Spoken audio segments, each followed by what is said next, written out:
ఇంకో రెండో అంశం ఇంకొక అంశం 2 అంశాలు మాట్లాడతాను. మరొక అంశం ఇందాక రామానాయుడు గారు అనుకుంటాను ఇరిగేషన్ మంత్రి గారు ప్రెస్ మీట్ పెట్టారు. చాలా విషయాలు చెప్పినట్టున్నారు ఆయన. నేను కూడా అక్కడక్కడ విన్నా. ఇప్పుడు జస్ట్ బిఫోర్ తెలుగుదేశం ఆఫీసులో పెట్టారు రామానాయుడు గారు, ఇరిగేషన్ మంత్రి గారు. నేను చేసిన పోర్ట్ఫోలియోలోనే మంత్రి అయ్యాడు రామానాయుడు గారు. ఆయన ఇరిగేషన్ గురించి మాట్లాడుకోకుండా పాపం ఆయన్ని ట్రోల్ చేశారని కొద్దిగా బాధ ఆవేదన వ్యక్తం చేసినట్టున్నాడు. ఆయన చూశాను నేను ఆయన బాడీ లాంగ్వేజ్ అంతా. నన్ను ఎందుకు ట్రోల్ చేస్తున్నారు అనేటువంటి బాధ ఆయనలో కనిపించింది. పాపం ఆయనే చెప్పాడు, ఏది ఈ పిల్లకి 15,000, ఈ పిల్లకి 15,000, ఈ పిల్లకి 15,000, ఈ పిల్లకి 15,000, ఇప్పుడే వచ్చింది ఈ పిల్లకి కూడా 15,000 అని ఇలా చెప్పాడు. అది చెప్పింది ట్రోల్ చేస్తారు, సహజమే కదా. మంచి అయినా అంతే, చెడైనా అంతే. నన్ను ట్రోల్ చేయట్లేదు, మీరు చేస్తారు, చేసుకోండి, మాకేం అభ్యంతరం లేదు. ట్రోల్ చేసినందుకు పాపం బాధ ఆవేదన పడ్డాడు పాపం. ఆ ట్రోలింగ్కు సమాధానం చెప్పడానికి వచ్చినట్టుగా ఉన్నాడు తప్ప అసలు విషయం చెప్పలా. ఆయన నేను అది చేశాను, నేను ఒక వృద్ధులారు కాళ్ళు కడిగాను, పెన్షన్ ఇస్తూ. శభాష్, మంచిదేనయ్యా, పెన్షన్ ఇచ్చారు, నేను కాదంటలేదు. అనుకున్న ప్రకారమే మీరు పెన్షన్ ఇచ్చారు. మొదటి నెల గుర్తుపెట్టుకోండి, ఇంకా చాలా ఉంది, ముందుంది ముసళ్ళ పండగ. 4,000, 7,000 కలిపి ఇచ్చారు, అందరికీ ఇచ్చారు. మధ్యలో కొంతమందికి ఇవ్వకపోతే కలెక్టర్ల దగ్గరికి వెళ్ళి కూడా తెచ్చుకున్నారు, మర్చిపోమాకండి.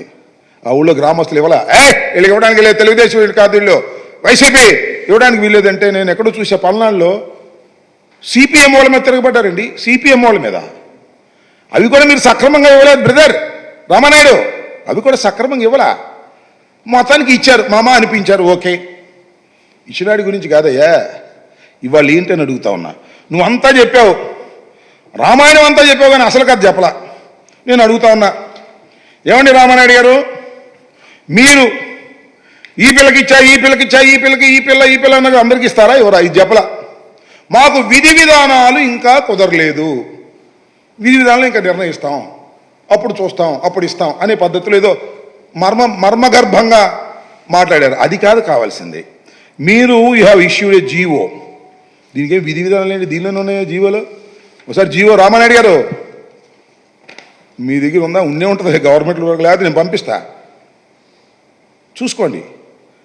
విధి విధానాలు చాలా క్లియర్గా ఉన్నాయి దీనిలో. ఏమని 75% హాజరు కావాలి, మేం పెట్టింది. బిలో పావర్టీ లైన్లో ఉండాలి, మేం చెప్పింది. ఆధార్ కార్డు అనుసంధానం కావాలి, మేం చెప్పింది.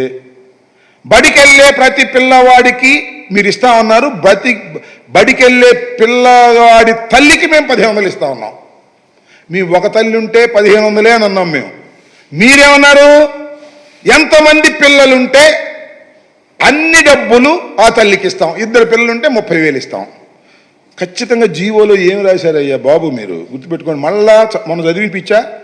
మళ్ళా రామానాయుడు గారు మీరు ఎందుకు వచ్చారో నాకు అర్థం కాల. రావాల్సిన ఎడ్యుకేషన్ మినిస్టరు, లేదా ముఖ్యమంత్రి, లేకపోతే ఆ ఎడ్యుకేషన్ సెక్రటరీ. నిన్న ఏదో విద్యాశాఖ వాళ్ళు ఒక ప్రకటన ఇచ్చినట్టుగా విధి విధానాలు ఇంకా ఫైనల్ అయిపోయినాయి, విధి విధానాలు అయిపోయినాయి, అన్నీ అయిపోయినాయి. మీరు ఇంకా విధి విధానాల దగ్గరే ఉన్నట్టున్నారు. వాళ్ళు డబ్బులు పంచే పరిస్థితిలో ఉన్నట్టుగా లేరు. మీరు డబ్బులు ఈ అమ్మఒడి దీని పేరు ఏమన్నారు, తల్లికి వందనం వేసే పరిస్థితుల్లో మీరు కనపడలేదు. చూడండి, నేను చెప్తున్నా. As a part of government assured flagship program, the government under Talliki Vandanam scheme is providing financial assistance of rupees 15,000 for annum to each mother or recognized guardian who is below poverty line household and sending their children to schools, colleges, that is from class 1st to 7th. ఇక్కడ ఏమన్నారు మీరు, చాలా for యానం each mother are recognized guardian. Each mother అంటే ప్రతి తల్లికి 1,500 చాలా క్లియర్గా ఇచ్చారు. దీన్ని సరి చేస్తారా? అది చెప్పడం. విధి విధానాలు కంప్లీట్ కాలేదండి, తూచి వేగంగా అలా చెప్పి వెళ్ళిపోయి తప్పుకుపోయేటటువంటి ప్రయత్నం చేస్తున్నారు. మీరు ఇప్పటికైనా స్పష్టంగా రామానాయుడు గారు చెప్పవలసింది, చెబితే చెప్పని పోను, మాకేం అభ్యంతరం లేదు. చంద్రబాబు నాయుడు గారు కానీ, ఎడ్యుకేషన్ మినిస్టర్ లోకేష్ గారు కానీ, మేము ఈ జీవోను మారుస్తాం. జీవో లేకుండా చేస్తారా? జీవోను మారుస్తాం. ప్రతి తల్లికి కాదు, ప్రతి విద్యార్థికి, స్కూల్కి వెళుతున్న ప్రతి విద్యార్థికి 1500 చొప్పున ఎంతమంది పిల్లలు వెళుతుంటే అన్ని 15,000 మేము ఇస్తాము అని చెప్పి మీరు మార్చిన రోజునే మిమ్మల్ని నమ్మశక్యమవుతుంది తప్ప, లేకపోతే మీరు బుడవగా కొడుతున్నట్టు అర్థమైంది. ఇది సింపుల్. దీన్ని మీరు చెప్పుకోకుండా మేమేదో ఇది చేసాం 4,000 ఇచ్చాం, 7,000 ఇచ్చాం, ఇచ్చారు, ఓకే. ఇసుక కూడా ఇస్తున్నారు, బ్రహ్మాండమైన ఇసుక. ఏంటది ఉచిత ఇసుక ఇక్కడ అమ్మబడును. ఏంది ఇది? ఉచితమైన ఇసుక ఇక్కడ అమ్మబడును. ఎంతకు అమ్ముతారు? 1,300 రూపాయలు టన్ను ఉచిత ఇసుక. ఉచితమైన ఇసుకను అమ్ముతారంట వాళ్ళు.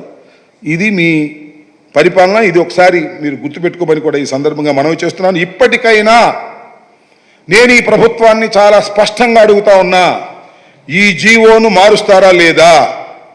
విధి విధానాలు కంప్లీట్గా ఉన్నాయి. దీనిలో మీరు నాలిక మడతేసి తప్పుకోవడానికి ప్రయత్నం చేస్తున్నారు. అందువల్లే ముఖ్యమంత్రి గారు కానీ ఇంత పెద్ద ప్రోగ్రాం, ఇంత ఫ్లాగ్షిప్ ప్రోగ్రాం, ముఖ్యమంత్రి గారు హామీ ఇచ్చినటువంటి ప్రోగ్రాం, ప్రతి బహిరంగ సభలోనూ ముఖ్యమంత్రి గారు మాట్లాడినటువంటి ప్రోగ్రాం, ఈ ప్రోగ్రాంకి అమాయకుడైన మా రామానాయుడిని పంపించి, పాపం ఆయన కూడా ఏదో ఆయన ట్రోల్ అవుతున్నా అని చెప్పి ఆయన పంపించడం కంటే మీ అబ్బాయి లోకేష్ని పంపించి ఎంతమంది పిల్లలు బడికి వెళుతుంటే అంతమందికి మేము డబ్బులు ఇచ్చే బాధ్యత మాది.